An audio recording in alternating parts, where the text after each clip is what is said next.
Shalom família, bom dia a todos. Estamos aqui para mais uma edição da Escola Bíblica Kadosh.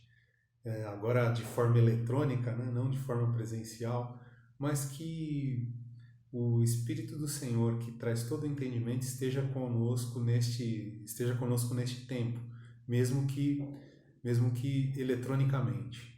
Então, eu gostaria de iniciar essa lição fazendo uma oração. Ore comigo. Senhor Deus e Pai, agradecemos-te, Senhor, por essa chance, essa oportunidade que o Senhor nos dá de aprendermos um pouco mais da Tua Palavra, Senhor. Te agradecemos, Senhor Deus, por estarmos aqui, porque isso significa que a Tua mão está conosco, Senhor. Que o Senhor esteja conosco a partir de agora, Senhor, Espírito Santo, que traz a revelação da Palavra, que Tu estejas conosco a partir de agora e que o Senhor invada as salas, os aparelhos daqueles que forem ver esta aula, Senhor. Que em nome de Jesus o Senhor esteja conosco a partir de agora, hoje e para sempre, Senhor.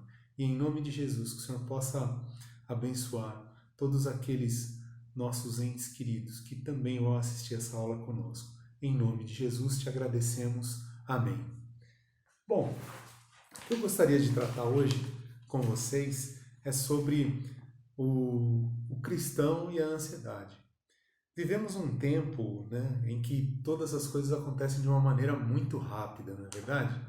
Vivemos um tempo em que informações correm mundo, atravessam o mundo e de uma maneira muito rápida. Os conceitos também mudam. Hoje o que é bom, amanhã já não é mais, e hoje o que é ruim, também amanhã já se torna bom novamente. Então, para todo esse estado de coisa em que vivemos, isso nos traz a ansiedade. Vivemos também, alguns dizem, né? Alguns psicólogos dizem que este é o século da ansiedade, né? E isso tem atingido muitas pessoas, esse mal tem atingido muitas pessoas, inclusive dentro da igreja. Então, o que nós vamos tratar hoje, essa lição de hoje vai tratar um pouquinho sobre isso, ok? O versículo-chave que vamos ler é Filipenses 4, de 6 a 9, que diz assim: Não estejais inquietos por coisa alguma. Antes as vossas petições sejam em tudo conhecidas diante de Deus pela oração e súplica, com ação de graças. E a paz de Deus, que excede todo entendimento, guardará os vossos corações e os vossos pensamentos em Cristo Jesus. Quanto ao mais, irmãos, tudo que é verdadeiro, tudo que é honesto, tudo que é justo, tudo que é puro, tudo que é amável, tudo que é de boa fama, se há alguma virtude e se há algum louvor, nisso pensai. O que também aprendestes e recebestes e ouvistes e vistes em mim, isso fazei, e o Deus de paz será convosco. Bom, vamos nos lembrar quando o apóstolo Paulo escreveu esta epístola aos Filipenses. Ele a escreveu quando ele estava preso, né? Ele escreveu esse texto entre cadeias, no cárcere ali. Então acho que ele seria o menos indicado para escrever algo tão profundo.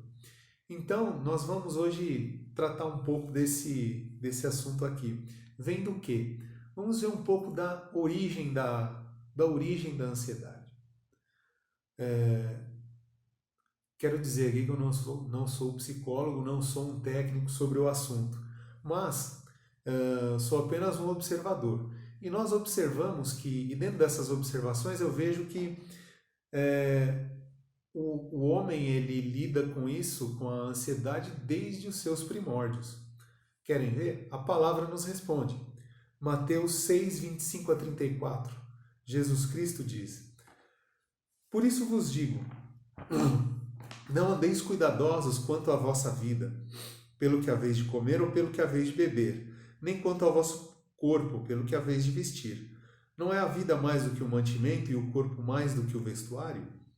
Olhai para as aves do céu, que nem semeiam, nem cegam, nem ajuntam em celeiros, e vosso Pai Celestial as alimenta. Não tendes vós muito mais valor do que elas? E qual de vós poderá, com todos os seus cuidados, acrescentar um côvado à sua estatura? E quanto ao vestuário, por que andais solícitos? Olhai para os lírios do campo, como eles crescem, não trabalham nem fiam. E eu vos digo que nem mesmo Salomão, em toda a sua glória, se vestiu como qualquer deles. Pois se Deus assim veste a erva do campo, que hoje existe e amanhã é lançada no forno, não nos vestirá muito mais a vós, homens de pouca fé? Não andeis, pois, inquietos, dizendo: que comeremos, ou que beberemos, ou com que nos vestiremos? Porque todas essas coisas os gentios procuram. De certo, vosso Pai Celestial bem sabe que necessitais de todas essas coisas. Mas buscai primeiro o reino de Deus e a sua justiça, e todas essas coisas vos serão acrescentadas. Não vos inquieteis, pois, pelo dia de amanhã, porque o dia de amanhã cuidará de si mesmo. Basta a cada dia o seu mal. Bom, a gente verifica através das declarações de Jesus Cristo, como eu falei anteriormente, que o homem já lida com a ansiedade desde os seus primórdios. Uma vez eu vi uma pregação, e enquanto estava preparando essa lição, eu vi uma pregação em que foi dito assim: o homem vive em ansiedade desde que foi separado de Deus através do pecado original. Isso é muito sério, isso é muito profundo. Porém, Jesus Cristo, né, ele veio para restabelecer para restabelecer a comunhão entre Deus e o homem. Né? Então, por isso ele declarou isso em Mateus, e Mateus anotou. Né? Então, eu gostaria também nesse texto de Mateus aqui, pegar um pequeno trecho dele. Mateus 6:28 diz assim: quanto ao vestuário, por que andais solícitos? Olhai para os lírios do campo, como eles crescem, não trabalham nem fiam. Eu gostaria de chamar a atenção para essa palavra, para esse adjetivo, solícito. Desse adjetivo, se deriva um substantivo que se chama solicitude. Então, nós vamos ver essas duas definições, solícito e solicitude. Solícito diz assim, significado 1, que faz as coisas com afã e rapidez, expedito, diligente. 2, que não poupa esforços para ajudar, servir, ser útil, prestimoso, atencioso. 3, que tem cuidado, zeloso. 4, que revela solicitude. E eu gostaria que vocês prestassem muita atenção na origem da palavra. Vem de solícitos, é uma palavra latina, vem de solícitos, quer dizer agitado, inquieto, que emprega mais cuidado em algo. Solicitude. Solicitude quer dizer, é um substantivo feminino que quer dizer afã e diligência em tratar, alcançar ou conseguir algum fim. 2, boa vontade, desejo de atender da melhor maneira possível alguma solicitação, empenho, interesse e atenção. 3, dedicação, zelo em prestar qualquer espécie de assistência. 4, cuidado atencioso e afetuoso, desvelo. Vamos prestar atenção também na origem da palavra, que é uma origem, vem do latim, que quer dizer cuidado, inquietação. Né? Então, analisando se a gente analisar bem a definição dessas palavras, elas são até positivas. Né? Nós vimos aqui alguns significados da palavra solícito e das palavras solícito e solicitude. Elas nos trazem algo de bom, porque você tem zelo em entregar uma tarefa, você tem zelo em desempenhar uma função da melhor forma. Né? Então, isso, de uma maneira controlada, a solicitude e ser solícito, isso sendo de uma maneira controlada, é muito bom. Vocês não acham? É bom. Porém, nós podemos... tudo isso, a solicitude e o ser solícito, que é a mesma coisa, ser solícito e a solicitude, são bons, são positivos de uma certa maneira. Mas temos vamos continuar essa análise da palavra, essa análise morfológica aqui, que diz assim, original em grego, vamos nos lembrar que o Novo Testamento foi escrito todo em grego, né? Então, a palavra original em grego é meriminal, que quer dizer estar ansioso. 2. Estar envolvido com muitos cuidados. 3. Cuidar ou abrir os olhos para alguma coisa. Procurar promover os interesses de alguém, cuidar ou prover. Isso é o original em grego. Então,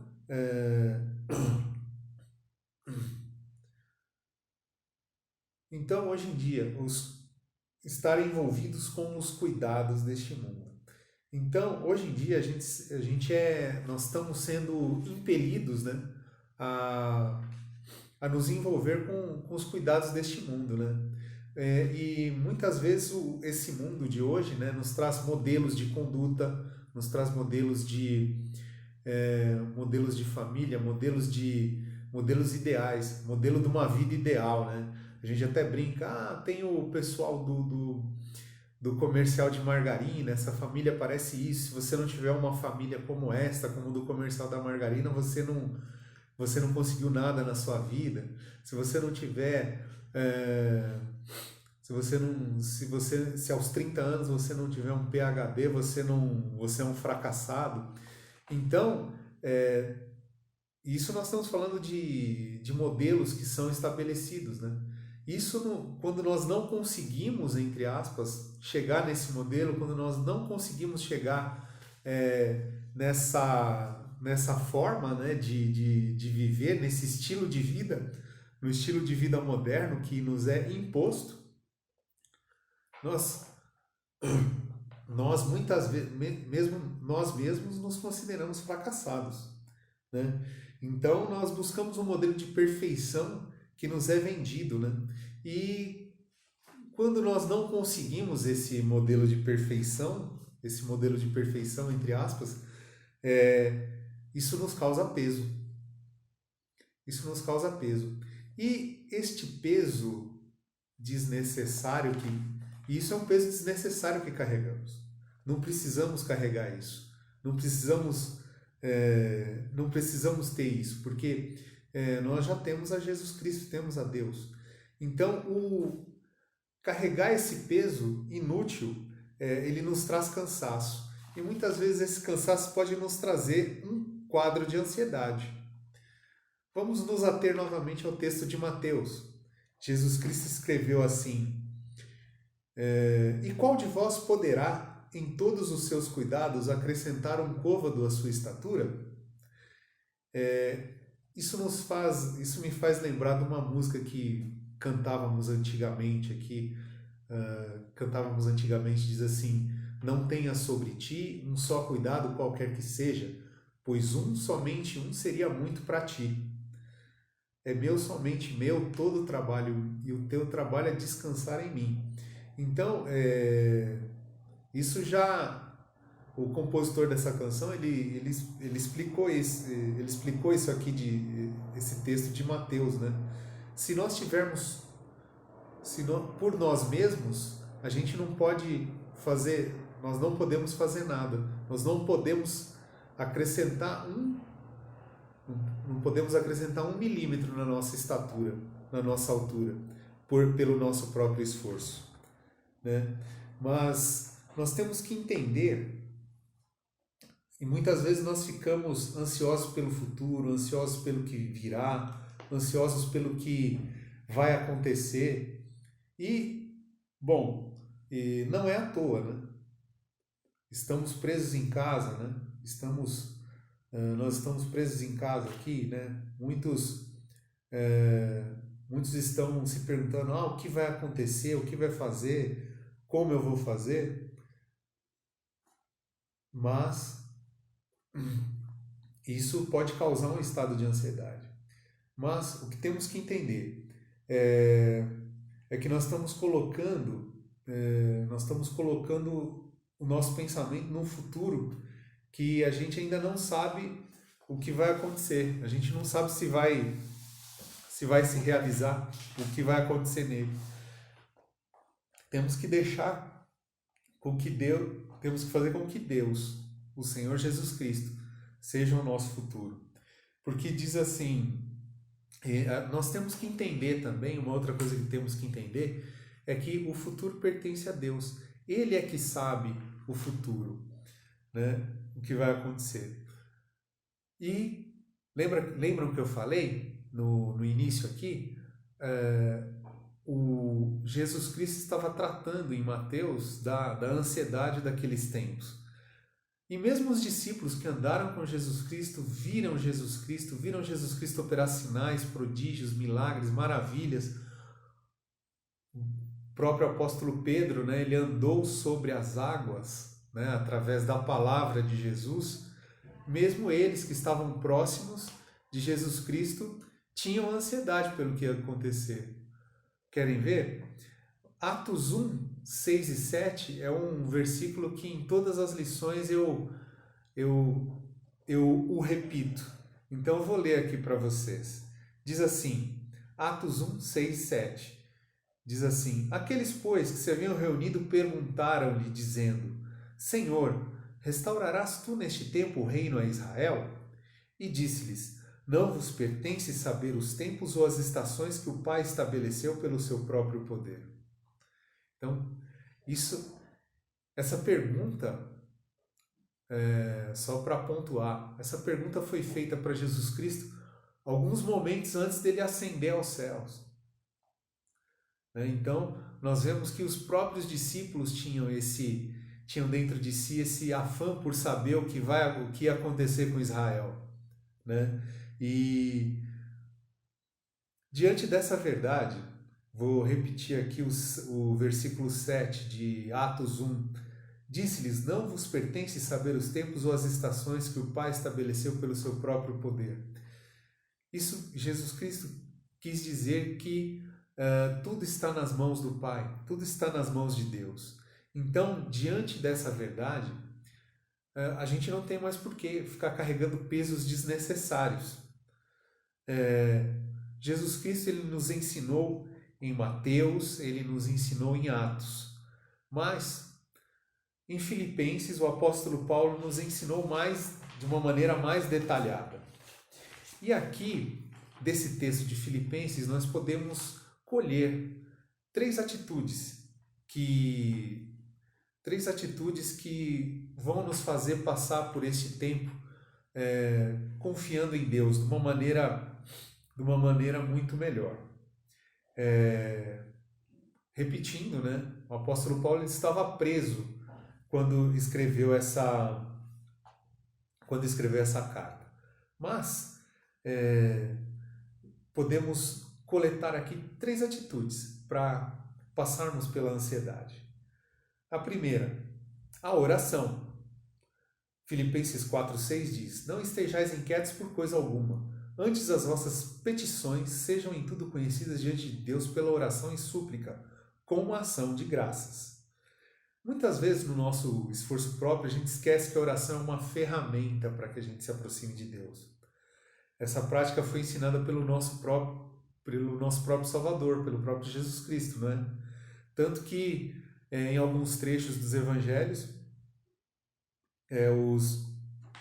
os evangelistas escreveram que Jesus Cristo se retirou para orar. Jesus Cristo se retirou para orar. Sempre era uma atitude recorrente de Jesus Cristo. E tanto foi que em João, Jesus Cristo, lá no Getsemane, né, quando ele estava vivendo o seu momento de ansiedade, ali no Getsemane, em que ele, um dia antes momentos antes, não um dia antes, momentos antes dele ser preso pelo governo, né, pelos romanos, Jesus Cristo ele disse lá em João que eles sejam um com o Senhor como eu sou um contigo. Então a atitude de Jesus Cristo em oração fez com que ele fosse um só com o Pai.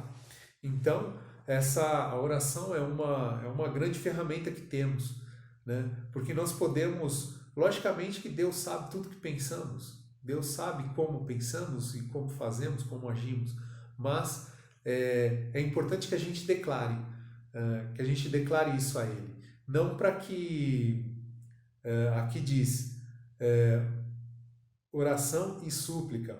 Alguns dizem, em algumas versões está escrito clamor. Diz assim, clamar e não reclamar, né? Então, oração é para você clamar a Deus para que Ele venha, te socorra. Nós vemos em Salmos as orações do rei Davi, dá-te pressa em socorrer-me, né? Mas também vemos as orações de agradecimento, as orações de adoração. Então, a oração é uma ferramenta neste tempo para que a gente coloque diante de Deus a nossa expectativa, a nossa ansiedade, tudo aquilo que nos perturba. A segunda atitude é mudar o pensamento. Diz assim, e a paz de Deus, que excede todo o entendimento, guardará os vossos corações e os vossos pensamentos em Cristo Jesus.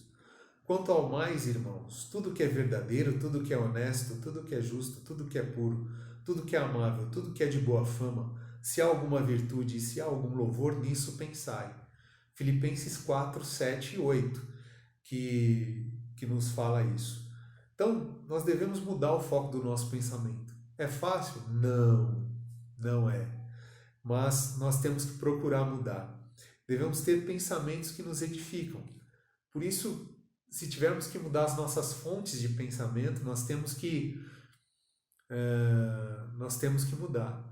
Vai ser necessário fazer essa mudança. Muitas vezes nós ficamos o tempo inteiro, como estamos em casa, né? Nós ficamos o tempo inteiro na televisão querendo saber o que vai acontecer, como vai acontecer, o que está acontecendo, né? Muitas vezes lemos jornais, revistas. Hoje em dia já não vamos mais buscar o jornal na banca, mas nós consultamos as edições eletrônicas dos jornais, né? Dos grandes jornais. Então, que muitas vezes eles querem vender notícias e trazem coisas exageradas. Então, nós temos que verificar bem as fontes que buscamos. Falando nisso, sobre relatórios e reportagens, né? Tem uma outra canção tem uma outra canção que diz assim, é uma canção em inglês que ela fala: qual o relatório você vai acreditar? Nós devemos acreditar no relatório dos céus. Esse relatório nos diz, eu sou livre. Esse relatório nos diz, eu tenho vitória. Então, que todos nós neste tempo possamos prestar atenção nos relatórios dos céus, não nos relatórios desta terra, né? E a terceira atitude para vencer é praticar o que foi ensinado. Diz aqui, Filipenses 4:9, o que também aprendestes e recebestes e ouvistes e vistes em mim, isso fazei, e o Deus de paz será convosco. Aqui eu quero pontuar uma outra coisa, algo que eu sempre repito, né? Em termos de filosofia, os ensinamentos de Jesus Cristo, eles trazem a perfeita conexão entre a teoria e a prática.